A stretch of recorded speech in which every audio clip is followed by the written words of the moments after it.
cherchez une école de référence pour une double formation universitaire et professionnelle de qualité? Voici l'opportunité à ne pas rater. L'École supérieure d'administration, d'économie, de journalisme et des métiers de l'audiovisuel ESAE vous offre des programmes d'enseignement en licence et en master orientés vers l'emploi qui font d'elle une référence à travers les filières de l'administration générale et territoriale, l'administration du travail et de la sécurité sociale, droit, diplomatie et relations internationales, administration hospitalière, universitaire et intendance, journalisme et métiers de l'audiovisuel et toutes les filières des sciences de gestion. Une seule adresse, www.esae.bj.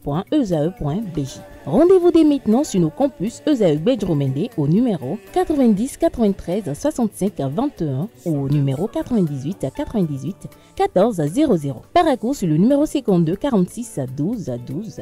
Aboumé-Calavi au numéro 52 88 44 44. Akpata au numéro 52 88 33 33. ESAE, l'excellence a un nom. Bonsoir à tous, mesdames et messieurs. Nous sommes le samedi et vous êtes sur ESAE Télévision. C'est votre émission Ici tout se raconte. La semaine dernière, on a parlé de la thématique suivante. Les hommes sont-ils devenus plus matérialistes que les femmes? C'était chaud patate. Et on va continuer par cette même thématique. Mais sauf que ce samedi, on a un nouveau venu à la team. Raoul Ntondi, les professeurs de français. Bonsoir. Bonjour Tatiana. Ça va? Oui, ça va. En face de Raoul, là n'est plus à présenter. Yémi ici. Espoir. Bonsoir Espoir. Bonsoir Tatiana, bonsoir à tous. Merci de nous accueillir une fois encore chez vous. Garde ce sourire intemporel. Juste à côté, Oui. Monsieur Aguemont.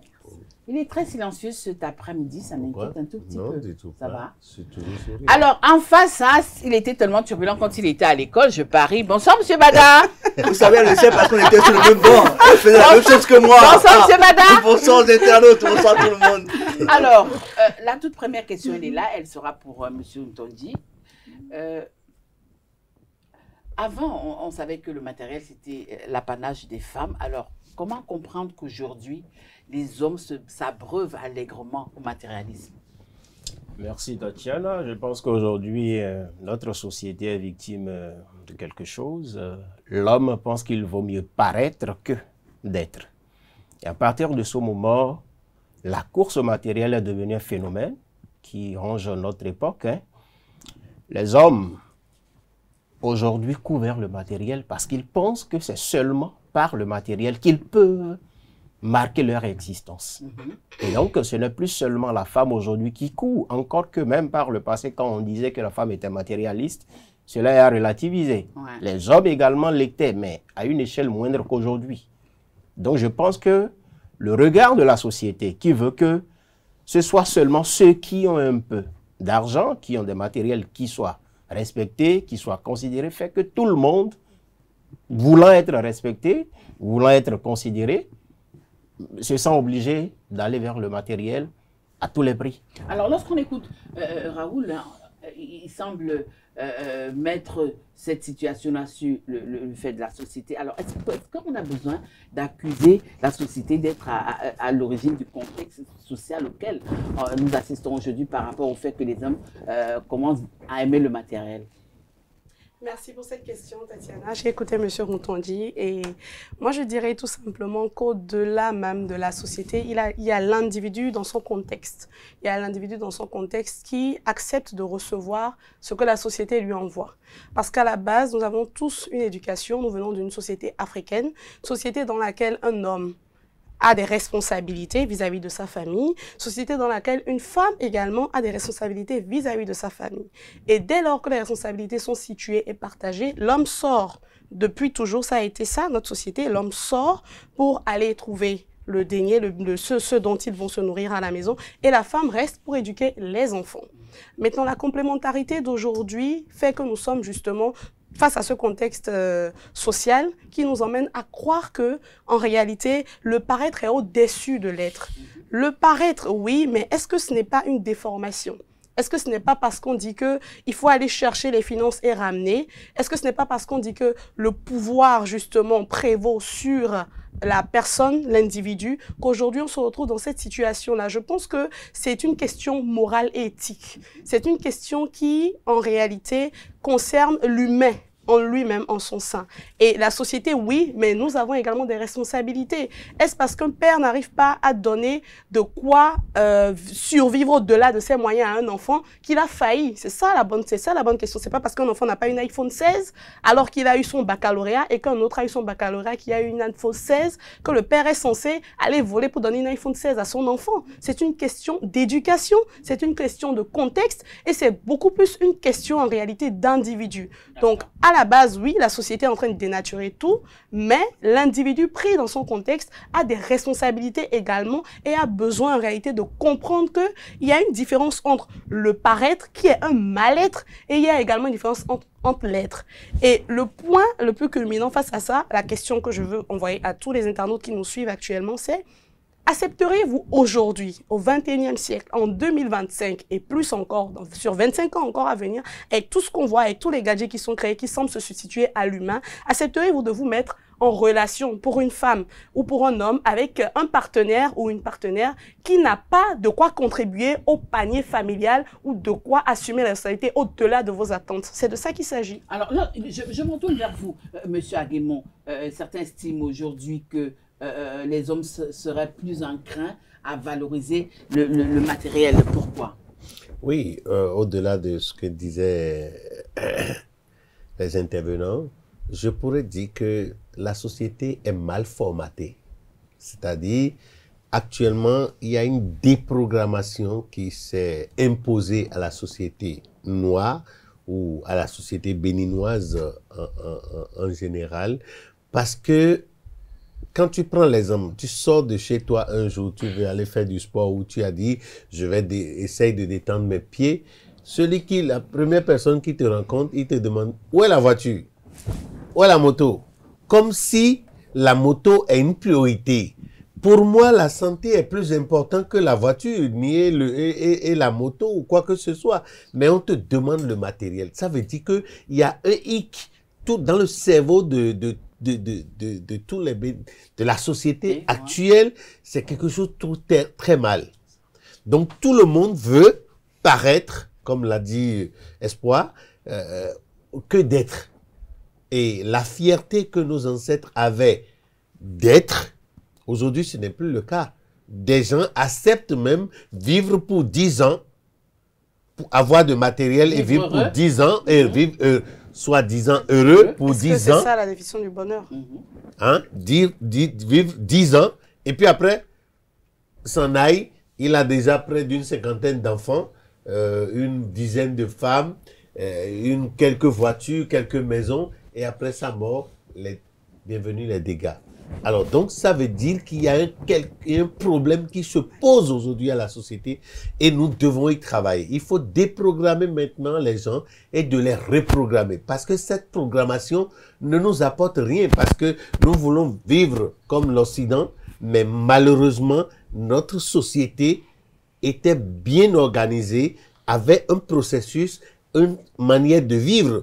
Moi, j'ai eu la chance quand même de voir des familles sans palissade, sans clôture, sans rien. Et quand tu rentres dans la maison, les cases te font face. Mais aujourd'hui, chacun essaye de faire mur de 10 mètres de haut et il n'y a même pas d'air que Dieu a créé qui peut rentrer dans ces maisons. Alors, nous ne vivons plus en réalité. Et donc, si les hommes veulent suivre ce courant, tant mieux, ils sont libres. Alors, M. Bada, lorsqu'on écoute les trois panélistes qui ont intervenu tout à l'heure, tout le monde semble déposer le tort sur le paraître. Comment est-ce que le paraître peut faire en sorte que l'homme que tu es, les hommes que vous êtes, deviennent de véritables matérialistes? D'abord, il faut remarquer que nous sommes dans une société qui est en train d'inverser les courants ou les réalités. Aujourd'hui, la vertu semble devenir une plaie, alors que le vice est porté en triomphe. Parce que tout le monde va vers la facilité, tout le monde veut aller très vite. J'imagine, un jeune étudiant aujourd'hui, il n'est pas prêt à faire 4 ou 5 ans d'études. Si jamais, en 2 ans, 3 ans, il peut être riche, il le fera. Quelles que soient les conditions qu'on lui impose pour aller à cette richesse éphémère. Donc, aujourd'hui, il y a ce besoin de facilité.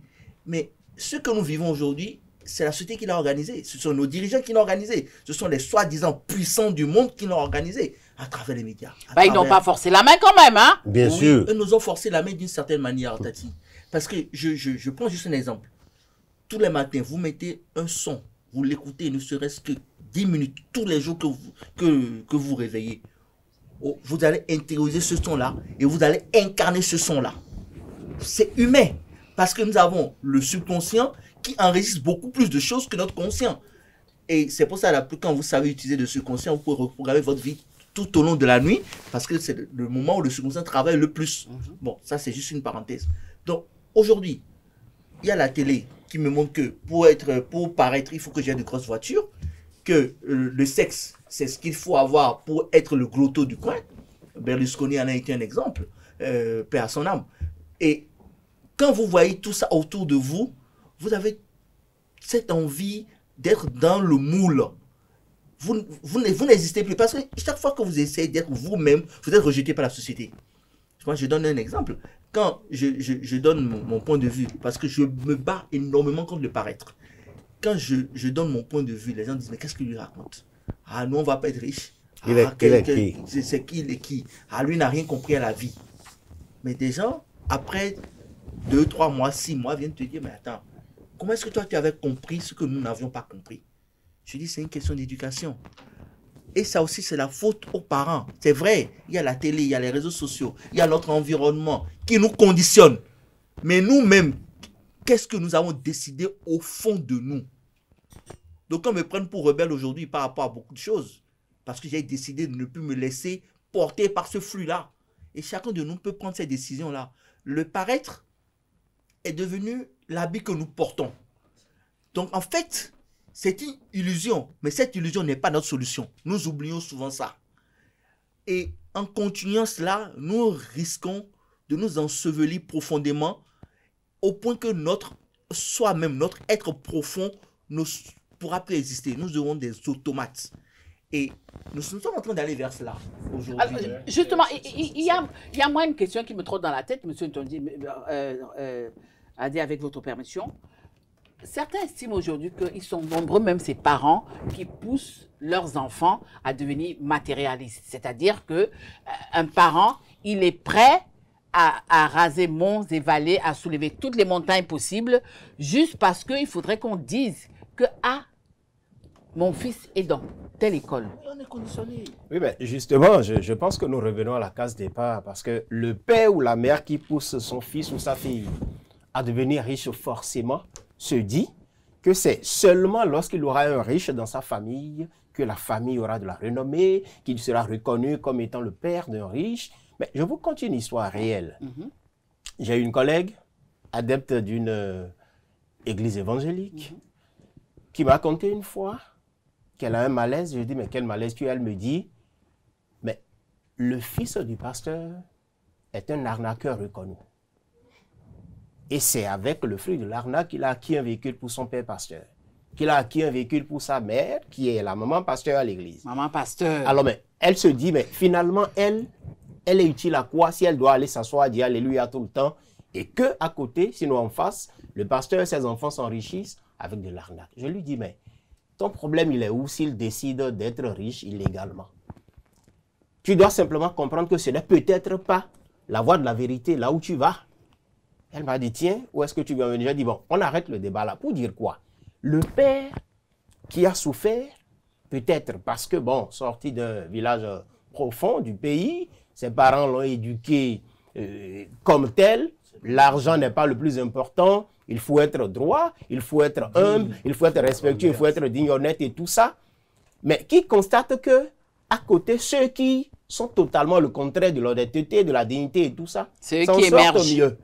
Mais à un moment donné, il se dit, mais finalement, pour vivre heureux parmi ces gens, il faut tout faire pour qu'un riche sorte de mes entre. Est-ce que vous comprenez un peu? Donc, il pousse l'enfant à devenir riche parce qu'il sait que lui ne pourra plus, peut-être la vieillesse ou peut-être la carrière qu'il a embrassée ne lui permet plus de devenir riche. Mais l'enfant est encore jeune, là encore, sa vie devant lui. Il hypothèque la vie de l'enfant. Oui, il hypothèque la vie de l'enfant parce que l'enfant n'a pas l'expérience nécessaire, n'a pas la culture nécessaire pour comprendre que c'est un chemin qui va le perdre parce qu'il voudra forcément avoir la richesse, l'argent et il sera prêt à tout pour rendre honneur à papa qui veut qu'il devienne riche. Oui, mais aujourd'hui, avec le recul aujourd'hui, est-ce que,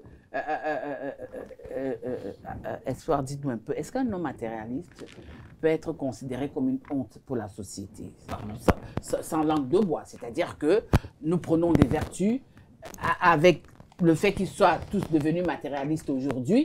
Est-ce que, quelque part, c'est quand même pas perçu comme une honte pour la société? Si vous posez, puisque vous me posez la question à moi, en tant que Tata Espoir, je dis absolument oui. C'est perçu comme une honte et ça devrait être perçu comme une honte pour la société parce que moi, en tant que Tata Espoir, j'ai un rôle de sensibilisation, d'éducation et j'ai une responsabilité vis-à-vis des enfants, des parents parce que ce sont eux qui demain, en fait, vont contribuer à faire en sorte que notre société soit épanouie et formée, constituer les leaders de demain. Et si on ne les accompagne pas comme il faut, ces leaders de demain, là, en réalité, vont faire chuter la tendance et les choses vont se répéter. Les mêmes causes produisent les mêmes effets. Et donc, à partir de ce moment-là, je dirais que oui, ils peuvent être constitués, ils peuvent être pensés comme une honte. Mais si vous me prenez, moi, l'individu qui observe, parce qu'il y a le passif, il y a l'actif, qui observe tout ce qui se passe aujourd'hui, qui observe qu'un enfant qui n'a déjà que 12 ans ou 10 ans, un smartphone en main, parce que le smartphone, c'est la nono 2.0 aujourd'hui. Quand le parent est un peu fatigué, même je vais dans les glaciers m'asseoir juste pour observer les tendances et tout, je constate que les enfants, de tout petits enfants, sont peut-être 3-4 sortis en famille, soi-disant, et on va s'asseoir dans un glacier, je sais pas pour vous, mais moi je vois ça tout le temps. Je viens addict aux écrans. Ouais. Exactement, les enfants sont devant les écrans. Les serveurs viennent et demandent, vous prenez quoi, glace, machin. Les enfants sont devant les écrans, ils ne répondent même pas, ils sont scotchés. Et c'est les parents même quand... Génération tête baissée, hein. Quand le tout petit qui a peut-être 4 ans, 5 ans, ça je suis sidérée, je suis choquée, qui a 4 ans, 5 ans, il se met à vociférer un peu, à crier un tout petit peu. La maman sort son propre smartphone, elle a peut-être un deuxième téléphone, elle lui allume un jeu, elle lui remet, il m'a godé. Tiens, tais-toi, regarde quelque chose. Voilà. Et vous observez ça tout le temps. Le papa est à côté. Le papa est à côté. Voilà. Oui, le papa est à côté. Le papa non plus ne dit rien parce que lui-même scotché à son téléphone parlant avec je ne sais qui alors que c'est censé être un moment en famille. Pourquoi ne pas tout simplement ramasser les téléphones, écouter les cris des enfants, discuter avec eux et passer à autre chose? Je vais jusque-là parce que moi, en tant qu'individu, quand j'observe, je me dis qu'un homme qui en arrive à ça, en réalité, devrait être une honte, mais j'observe que ça ne l'est pas. Au contraire, c'est légitimé. C'est-à-dire que ça a été approuvé, ça a été accepté. Et pire encore, nous sommes dans une ère où ce qui est validé, c'est on griffe les influenceurs. Je n'ai rien contre ce format. Parce que ce format, quand vous prenez l'exemple de la Chine, ils ont leur propre TikTok. Hein. Oui, c'est un TikTok qui permet d'apprendre, d'enseigner. Vous allez voir. Et nous, on nous envoie le TikTok qui nous distrait. On est devenus comme les chimpanzés qui se distraient. Et en soi-disant, on nous paye pour nous abrutir. C'est comme l'IA. L'IA est censée nous servir, mais aujourd'hui, nous servons l'IA en entrant nos propres informations, nos données personnelles et en enrichissant parce qu'il est programmé pour s'enrichir sur la base de ce que nous envoyons comme information. Alors, à partir de ce moment-là, pour moi, en tant qu'individu, l'homme qui est matérialiste, tout comme la femme qui est matérialiste, n'est plus du tout perçue comme une honte. Bien au contraire, ils sont acceptés dans des milieux hautains, dans des hautes sphères, pardon, qui sont également des milieux hautains. Je ne vais pas me taire là-dessus. Ok, ils alors, sont perçus comme ça. Ils sont devenus la norme, mais ils sont devenus la norme. Seulement qu'in fine, mais in fine, quand on arrive dans un certain cercle de plus ou moins vertueux, parce que la vertu est comme conservée dans certains cercles, ces gens-là se sentent rejetés. On n'a même pas besoin de leur dire qu'ils sont rejetés. Parce qu'en famille, quand on se voit et qu'on doit discuter, on dit il a l'argent, mais bon, ce qu'on doit discuter là, il peut pas porter, en discuter parce qu'il n'a pas le niveau, il n'a pas la carrure qu'il faut. Donc, à un certain moment, il faut que chacun puisse se remettre en cause pour savoir comment se positionner dans la société pour être ce qu'il doit être. Parce que paraître, c'est bien pour un moment. Mais après, le paraître, c'est la chute. Alors, je me retourne vers vous. Monsieur Aguemon, je ne peux pas vous avoir aujourd'hui sans vous poser la question de savoir le fait d'aimer le matériel quand on a un homme, est-ce qu'il y a un côté spirituel qui est caché derrière ça? Ah oui, vous pouvez rigoler, mais moi je tiens ma question et j'espère que monsieur Aguemon va me donner ma réponse. Moi, je vais vous dire une chose. Il y a la nature qui a ses lois et qui a ses règles. Des lois immuables. Il a doté tout un chacun de nous de ce qu'il lui faut. Et quand vous abusez, ça ne vous sert même à rien. Et je l'ai dit tout à l'heure, plein de gens aujourd'hui estiment que si je vis 8 ans déjà, si je vis 7 ans et avoir le matériel, alors donc personne ne me verra. Que 7 ans, ça passe vite. 7 ans, c'est à la veille que les gens regrettent. Moi, je dirais que la spiritualité, ce n'est pas la façon dont les gens perçoivent ça aujourd'hui, c'est la paix intérieure. Et l'harmonie avec soi-même. L'harmonie avec soi-même. Et aujourd'hui, quand tu es riche, la richesse dont on parle, c'est d'être à l'aise, c'est être dans tout son état, ne craindre personne, ne rien craindre, parler avec liberté, faire ce qu'il faut pour la nature et puis ne plus regretter. Imaginez, vous rentrez dans une maison aujourd'hui, sur 12 mètres sur 12 mètres, tout bloqué, pas d'air, pas d'arbre, ni rien. Alors, qu'est-ce que vous enseignez à la nature? Il n'y a rien. Il n'y a rien. Vous êtes tout le temps sous climatiseur. Alors, comment vous allez réfléchir? Alors, quand vous avez aujourd'hui, comme les gens le disent, moi, qu'il n'y a pas d'argent sale, ils trouvent des arguments, des alibis pour démontrer qu'il faut tout faire. La fin justifie les moyens. Oui, il faut tout faire pour être riche. Et ils ne sont même pas en harmonie avec eux-mêmes. Hein? Il ne peut pas vivre heureux, il ne peut pas sortir comme moi, marcher dans la rue pour prendre de l'air naturel, aller s'asseoir au bord, quelque part au bord de la voie pour observer comment les choses évoluent. Mais ça, ce n'est plus une vie, c'est l'esclavage. Et aujourd'hui, je vais vous dire une chose. Quand on copie et on ne sait pas coller, on est un mauvais tricheur. Parce que pour tricher, il faut être intelligent. Faut être intelligent. Donc, vous copiez, vous voulez vous coller mal, les conséquences, vous avez vues aujourd'hui. Aujourd'hui, aucun homme n'est prêt à se marier. Ah oui. Aucune femme n'est prête à rester chez un mari. Alors, où est le bonheur? Où est la vie? Alors Qu'est-ce qu'on que... est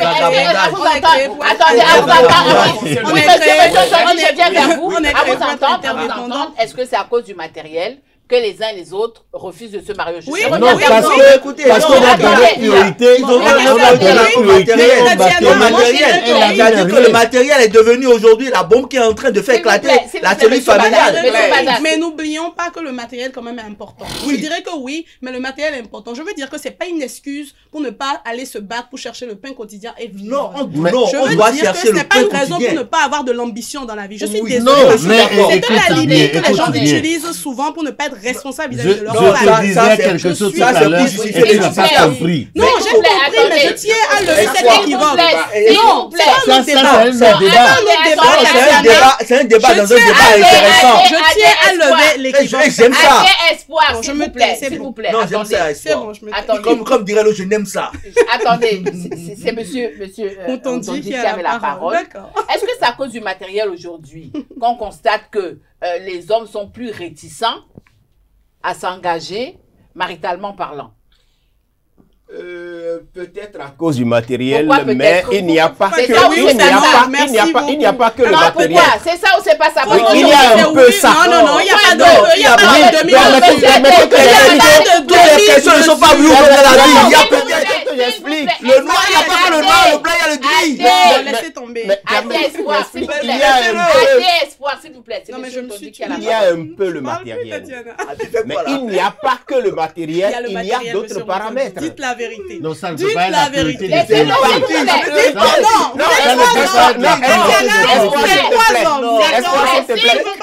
Il y a le matériel, d'accord. Mais il n'y a pas que le matériel. Je suis d'accord. Là, formuler comme ça, je suis d'accord avec vous. Mais formuler autrement, je suis absolument contre. Ok, j'ai compris. On ne va pas faire semblant. D'accord. Alors, mais savez-vous qu'il y a du matériel dans des familles où il n'y a pas la paix? Il n'y a pas la paix. On va laisser M.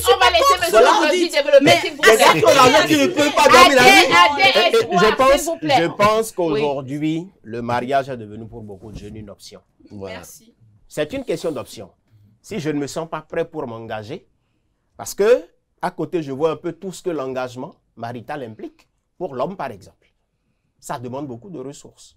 Si je pense que je ne suis pas prêt pour assumer mes responsabilités de mari, je ne suis pas prêt pour éduquer des enfants, je ne suis pas prêt pour m'entendre avec une femme parce que je pense que la femme est un peu trop exigeante. Donc vous Je cherchez peux le- choisir. Je ne cherchez suis le pas 50, d'accord avec 50. toi dans la mesure Vous parce que cherchez si le tu 50, attends tout c'est ça, ça? tu n'en auras Il même y a pas. plus des hommes, il faut que je parle. Tu ne pourras pas. Oui, Non. oui, Vous espoir. savez, Tu non, pourras pas. Adé, monsieur s'il vous Adé, plaît. laissez-moi parler. Oui.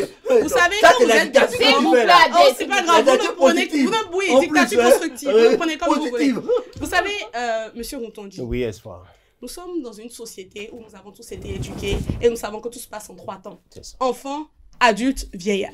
Et quand vous savez qu'à l'âge adulte, vous êtes censé devenir interdépendant avec une personne et vous complétez, vous faites ce qu'on appelle des concessions. Et quand vous savez que quelqu'un ne répond pas à la vision que vous avez de la vie, passez à une autre personne. non, oui, justement, vous passez à autre chose. Mais ce n'est pas une excuse pour prétendre et batifoler d'arbre, on va être un don juan ou être un gigolo. C'est pas une excuse, je suis Non, désolée. je n'encourage pas la frivolité Oui, dans votre je discours. suis d'accord. Ce n'est pas ce que Mais je ce dis. que je voudrais, ce que Oui. je voudrais qu'on lève comme équivoque, c'est qu'un homme est censé avoir des responsabilités. Si un mariage, par exemple, devient un paraître et que c'est un mal-être et que vous n'êtes pas en mesure d'assumer ce paraître-là, Non, non, c'est alors compliqué. parlez avec votre épouse, Ouais. faites un mariage où il y a 10 personnes et passez à autre chose. C'est clair. Alors, C'est de nous ça allons- qu'il s'agit. nous Les allons- hommes, vous abusez, vous vous désengagez facilement. Non, Vous- non,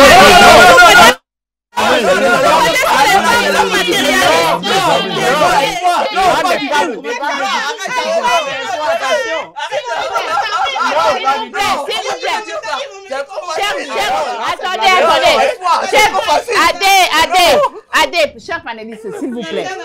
Non, c'est toi qui as commencé. C'est toi qui as commencé. Raoul, Adé, s'il vous plaît. Monsieur Aguemon. De toutes les façons, de toutes les façons, nous sommes arrivés à la fin Aïe. de notre émission. Mais avant de C'est partir, passé si vite. Hein? oui, très vite. Mais avant de partir, les hommes sont-ils devenus plus matérialistes que les femmes? Oui, parce que, non, parce que. Très rapidement. Non, parce que la société veut aujourd'hui que et l'homme et la femme soient matérialistes. Adé. C'est une impression qu'on a, sinon en réalité, autant les hommes que les femmes sont matérialistes. Et nous devons peut-être travailler à ce que le matériel ne tue pas les consciences et que l'humain demeure humain au-delà du matérialisme. Monsieur Aguemon. Oui, parce que la femme a éduqué l'homme sur un chemin. Ils sont à la porte de Ça non-retour va et claquer. ils sont en train de retourner l'ascenseur à la femme. Mais ce qui est normal, c'est qu'il faut absolument que l'homme puisse réfléchir pour dire il fait partie de la chaîne de production de la nature humaine et donc tout ce que tu fais, te fait. Merci. Espoir, c'est toi qui as la balle de match. Mais ça va vous surprendre, je suis d'accord avec toutes leurs réponses. Je dirais tout simplement que c'est vrai, parce que quand l'homme court et court et court, c'est pour trouver le pain quotidien pour la femme, c'est pour satisfaire généralement la femme. Donc quand on parle de vie, quand on parle de société, le pilier c'est la femme.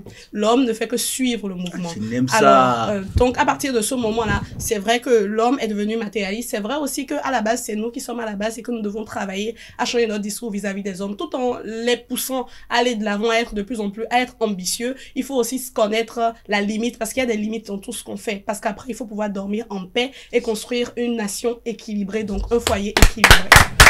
Voilà, chers amis internautes, nous sommes arrivés à la fin de notre émission. Ici, tout sera compris. Elle a essayé de trouver De ce samedi, les hommes, Monsieur Adé, au coin. les hommes sont-ils devenus plus matérialistes que les femmes? Vous avez écouté la queen qui était sur ce plateau. C'était à elle que revenait le dernier mot. Merci de nous avoir suivis.